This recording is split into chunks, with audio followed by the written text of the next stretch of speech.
Hello mga ka-trip! Welcome back to my channel, Trip ni Eve. So, our video for today is nibalik yun ta sa Puok Baybayon mga ka-trip. Kay nangaligo ta. So, early ta, nag-anhi kay early man daw sa morning ang taob. So, para makapangaligo ta.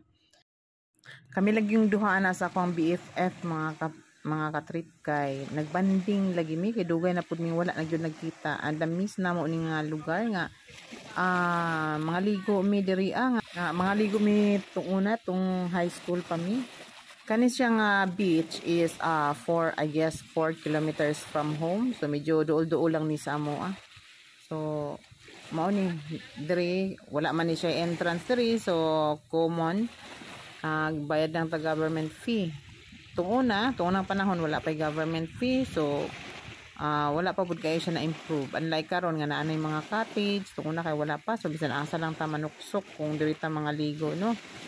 Karon natek ka cottage na malingkuran, so ngon ana nag level up na pud siya, so na miss na mo ning dapita. So mga ligo ta kay diri pong dapita is hindo po ni diri ang dagat kay layo man pud gani siya mga balay or bisag agnay mga balay diri napod sila mga sariling mga CR ba, so dili gud siya ingon nga hugaw, di pud mga damak ang mga tao diri ang naas duol.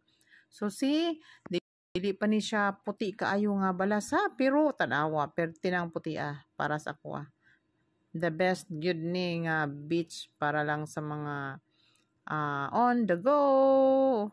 Oy sus nganong di ay diri man mi nangapira man mi diri. Di ba nangapira mi diri. Manguli na mi.